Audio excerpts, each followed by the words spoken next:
Delhi police की तैयारी करने वाले बच्चों के लिए ये 5वां जीएस का सेट है। इससे पहले 4 सेट उपलब्ध करा चुके हैं। इन सेटों में जो भी क्वेश्चन है वो प्रीवियस ईयर में आए हुए सवाल हैं। कोशिश यही है कि 2012 से अभी तक जितने भी दिल्ली पुलिस के एग्ज़ाम हुए हैं उनमें जीएस के जो भी क्वेश्चन है उनका रिवाइज आपको करवा दिया जाए। साथ ही साथ बेसिक बुक आप पढ़ते रहिएगा और प्रीवियस ईयर का क्वेश्चन भी देखते रहिए ताकि आपको समझ में आए कि सवाल कहाँ से पूछा जा रहा है। तो चलिए हमारे सेट का आज ये पहला सवाल है कि कौन से हाइड्रोकार्बन एलपीजी के मुख्य घटक है। देखिए एलपीजी का जो मुख्य घटक है वो होता है प्रोपेन और ब्यूटेन। अच्छा, एलपीजी कहते किसको है? Liquefied petroleum gas. जो घर में हम गैस का यूज करते हैं उसी को कहते हैं एलपीजी। हमारा दूसरा सवाल है कि निम्नलिखित में से कौन गैलेना के नाम से भी जाना जाता है। देखिए गैलेना के नाम से जाना जाता है लेड सल्फाइड पीबीएस। हमारा अगला सवाल है कि निम्नलिखित में कौन सा मैंग्रोव वनस्पति है। देखिए मैंग्रोव वनस्पति में होगा राइजोफोरा। अच्छा, ये मैंग्रोव वनस्पति पाए कहाँ जाते हैं? जो भी डेल्टा क्षेत्र है, जो दलदली क्षेत्र है, वहां पर ये मैंग्रोव वनस्पति पाए जाते हैं। देखिए हमारा अगला सवाल है कि वायु गुणवत्ता इंडेक्स यानी कि एयर क्वालिटी इंडेक्स AQI ये क्या होता है? देखिए वायु की गुणवत्ता दर्शाने वाला यह एक पैमाना है। इसका आंसर क्या होगा? दूसरा। अगला सवाल है कि निम्नलिखित में से किस पारिस्थितिकी तंत्र में यानी इकोसिस्टम में बैंथिक क्षेत्र पाया जाता है। देखिए ये जो बैंथिक क्षेत्र है ये पाया जाता है वाटर इको सिस्टम में। किसी भी जलाशय के सबसे निचले हिस्से में ये क्षेत्र पाया जाता है। हमारा अगला सवाल है कि भारत सरकार की एक योजना है संपदा। तो पूछ रहा है कि ये जो संपदा स्कीम है ये किस से संबंधित है? तो ये संबंधित है फूड प्रोसेसिंग से। देखिए अगला सवाल है कि डिजी लॉकर के बारे में क्या सत्य नहीं है। देखिए ये जो डिजी लॉकर है जिसमें हम अपना कोई भी सर्टिफिकेट वगैरह सुरक्षित रखते हैं, तो इसमें एक ये कथन कह रहा है कि ये निजी कंप्यूटर या मोबाइल फोन में भंडारित होता है। तो ये कथन जो है ये गलत है। डिजी लॉकर में जो भी सर्टिफिकेट वगैरह रहता है वो एक सर्वर पे डाउन रहता है जिसे आप कभी भी खोल सकते हैं। ये निजी कंप्यूटर या मोबाइल फोन में भंडारित नहीं रहता है। देखिए अगला सवाल है कि भारत सरकार का GEM पोर्टल ये किससे संबंधित है। देखिए ये है GEM, इसका फुल फॉर्म क्या है? गवर्नमेंट ई मार्केट प्लेस, यानी सरकारी जो भी खरीद होती है वो इसी के माध्यम से की जाती है। तो आंसर क्या होगा? तीसरा, पब्लिक प्रोक्योरमेंट यानी सार्वजनिक खरीद। देखिए अगला सवाल कर रहा है कि निम्नलिखित में से कौन सा शहर खुले में शौच से मुक्त होने वाला भारत का पहला शहर है। तो खुले में शौच से मुक्त होने वाला पहला शहर था मैसूर। देखिए अगला सवाल है कि निम्नलिखित में से कौन सा राज्य टाइगर कॉरिडोर में एक नहर पर पर्यावरण के अनुकूल पुल का विकास करेगा। तो वो राज्य है तेलंगाना। वहां एक टाइगर रिजर्व है जिसका नाम है Tadoba Andhari tiger reserve. Andhari tiger reserve, यहीं पे ये पुल का निर्माण होना था। अगला सवाल है कि भारत सरकार द्वारा हाल ही में बनाए गए मुद्रा बैंक का मुख्य कार्य क्या है। देखिए जो मुद्रा बैंक है इसका मुख्य कार्य क्या है? छोटे उद्योगों को ऋण और वित्त उपलब्ध कराना, यानी to provide loan and finance to micro enterprises. अगला सवाल है कि भारत और बांग्लादेश के बीच किस नदी के जल के बंटवारे को लेकर विवाद है। देखिए भारत और बांग्लादेश के बीच तीस्ता नदी के जल के बंटवारे को लेकर विवाद है। अगला सवाल कर रहा है कि रियो शिखर सम्मेलन का संबंध किससे है। देखिए जो रियो शिखर सम्मेलन है ये 1992 में पहली बार हुई थी, ठीक ना, और वो जगह का नाम था Rio de Janeiro. Rio de Janeiro, ये सवाल पूछा हुआ है, ध्यान रखिएगा, जेनेरियो। अच्छा, इसे ही हम लोग किस नाम से जानते हैं? प्रथम पृथ्वी सम्मेलन। प्रथम पृथ्वी सम्मेलन। अच्छा, ये रियो डी जेनेरियो कहाँ है? यह है ब्राजील में। तो इससे कुछ सवाल बना आपका कि जैसे प्रथम पृथ्वी सम्मेलन कब हुआ? तो 1992, 1992। स्थान का नाम क्या था? Rio de Janeiro. तो सवाल ये पूछ रहा है कि जो रियो शिखर सम्मेलन है इसका संबंध किससे है। तो देखिए इसमें क्या है कि जैव विविधता का ये सम्मेलन था, ठीक ना। जनरली इसमें ग्रीन हाउस गैसों पर भी चर्चा की गई थी, लेकिन इसमें अगर दोनों तीनों ऑप्शन दे रहा है तो इसमें आप आंसर 4 मारिए। अगला सवाल है कि नदियों में जल प्रदूषण के स्तर को किसके द्वारा मापा जाता है। देखिए नदियों में जो जल प्रदूषण है ये हम मापते हैं जल में जो ऑक्सीजन की मात्रा होती है उससे, यानी अमाउंट ऑफ डिजॉल्व ऑक्सीजन।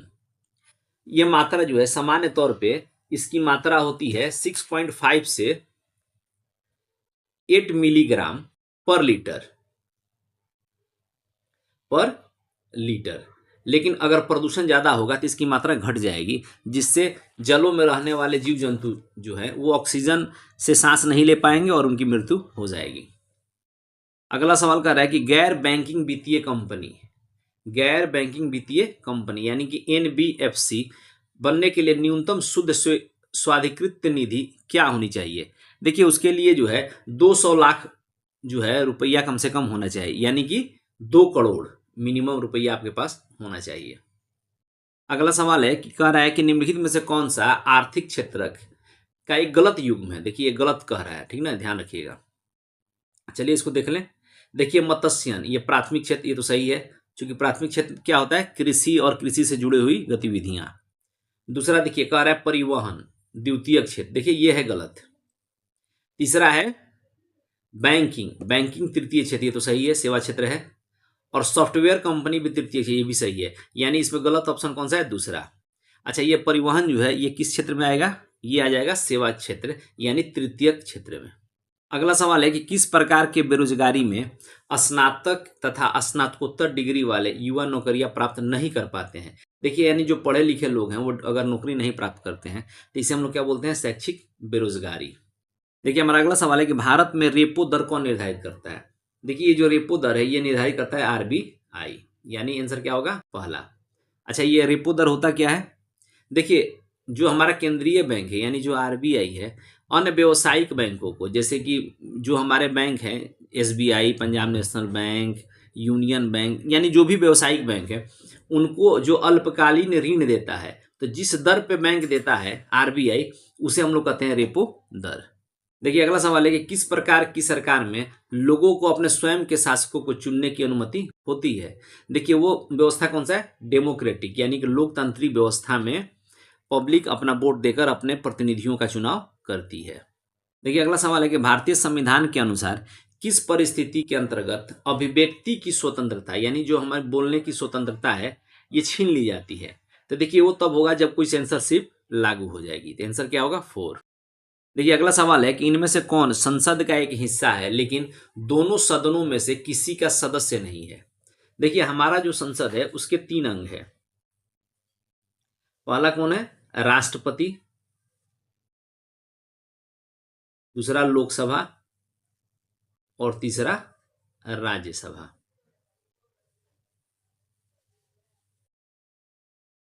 ये फेमस सवाल है, ये पूछा हुआ सवाल है, ध्यान रखिएगा।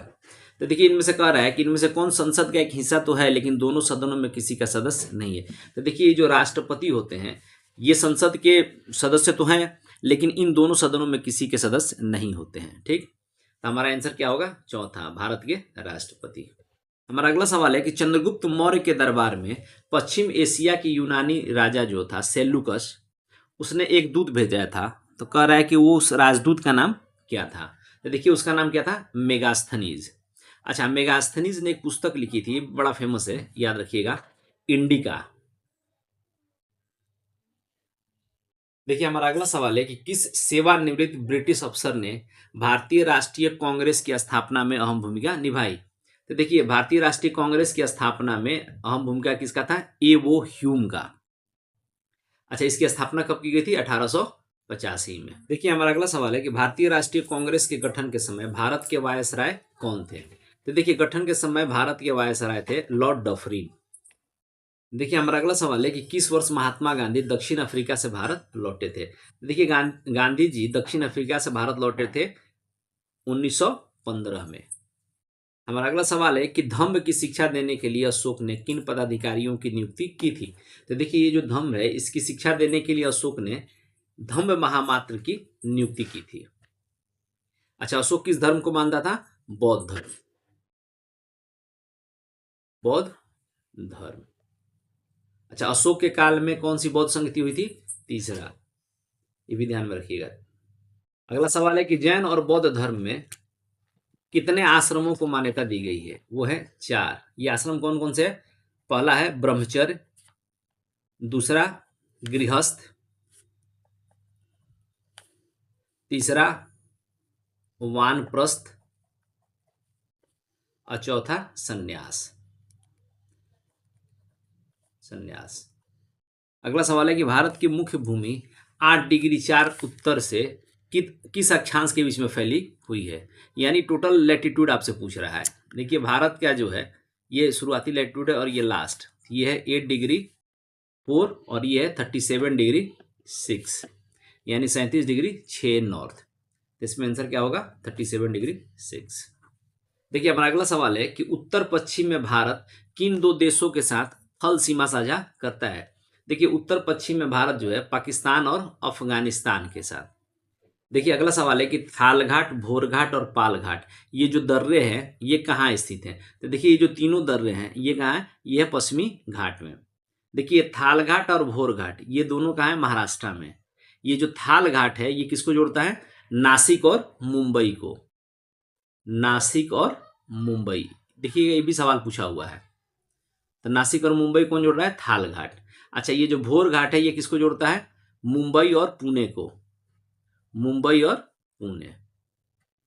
और उसी तरह से ये जो पाल घाट है ये केरला और तमिलनाडु के बॉर्डर पे, ठीक ना, यानी केरल और तमिलनाडु को आपस में जोड़ रहा है। देखिए अगला सवाल है कि निम्नलिखित में से कौन सा हिमालय की नदियों के बारे में सत्य नहीं है। देखिए हिमालय से जो नदियां निकलती हैं, कह रहा है कि इनमें से कौन सा कथन सही नहीं है। तो चलिए देख ले हम इस। देखिए पहला कथन क्या कह रहा है कि इनमें पूरे वर्ष पानी रहता है, ये तो सही बात है। दूसरा है कि वे केवल वर्षा से पानी प्राप्त करते हैं, ये कथन क्या है, ये गलत है, क्योंकि वो तो सालों भर उसमें पानी रहता है, बर्फ पिघलता है और पानी उसमें आते रहता है। अच्छा देखिए तीसरा कह रहा है कि वे वर्षा और पिघलते बर्फ से पानी प्राप्त करते हैं, ये तो सही कथन है, यानी पहला सही और तीसरा सही। और चौथा क्या है कि उनमें से ज्यादातर 12 मासी हैं। 12 मासी किस नदी को कहते हैं, जिनमें 12 महीने पानी रहता है, यानी इसमें गलत कथन कौन सा है, दूसरा। तो आंसर हम क्या मारेंगे, दूसरे को। देखिए अगला सवाल है कि वैसे पदार्थ जो आमतौर पर स्वाद में क्या है, कड़वे हैं। अच्छा छूने पर साबुन के जैसा प्रतीत होता है, उसे हम क्या कहते हैं, उसे हम लोग कहते हैं बेस, यानी क्षार।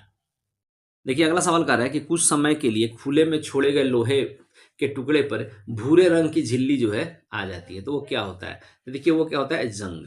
देखिए अगला सवाल है कि सेलुलोज किसका बहुलक है। देखिए ये जो सेलुलोज होता है ये किसका बहुलक है, ये है ग्लूकोज का। देखिए अगला सवाल है कि धुएं और कोहरे से बनी वातावरण में मोटी जो कोहरे की परत है उसे क्या कहते हैं। तो उसे हम लोग क्या बोलते हैं, धुंध। धुंध यानी स्मॉग। देखिए एक क्वेश्चन है कि एक जलीय पारिस्थितिकी तंत्र में संख्या का पिरामिड क्या होता है। तो देखिए जलीय तंत्र में संख्या का पिरामिड ऐसे बनेगा, ठीक ना, यानी सदैव सीधा। अगला सवाल है कि तमिलनाडु के तट अपनी कुल वर्षा का एक बड़ा हिस्सा किससे प्राप्त करते हैं। देखिए जो तमिलनाडु का तट है यहाँ पे वर्षा होती है ठंडे के दिनों में, यानी इसमें हम आंसर क्या मारेंगे, अक्टूबर से नवंबर में, खास करके लौटती हुई मानसून से। अच्छा लौटती हुई मानसून को कौन सा मानसून कहते हैं, उत्तर पूर्वी मानसून, उत्तर पूर्वी मानसून। हमारा अगला सवाल है कि निम्नलिखित में से कौन सा भारत में सबसे महत्वपूर्ण अवरख युक्त पैग्माटाइट संपन्न राज्यों में से नहीं है। देखिए ये नहीं पूछ रहा है। तो देखिए ये अवरख युक्त जो पैग्माटाइट है ये एक मोटी कणों वाले आग्नेय चट्टान होते हैं, ठीक ना, तो ये कहाँ नहीं पाए जाते हैं। तो आंसर क्या होगा, जम्मू और कश्मीर। देखिए अगला सवाल है कि मापन का अर्थ यानी जो मेजरमेंट होता है किसी अज्ञात मात्रा की तुलना कुछ निश्चित ज्ञात मात्रा के साथ होता है, जिसे हम क्या बोलते हैं, इकाई। देखिए अगला सवाल है कि सूर्य की तरह स्वयं से प्रकाश का उत्सर्जन करने वाली वस्तुओं को क्या कहते हैं। देखिए जिसका खुद का प्रकाश है उसे हम लोग बोलते हैं ल्यूमिनस बॉडी।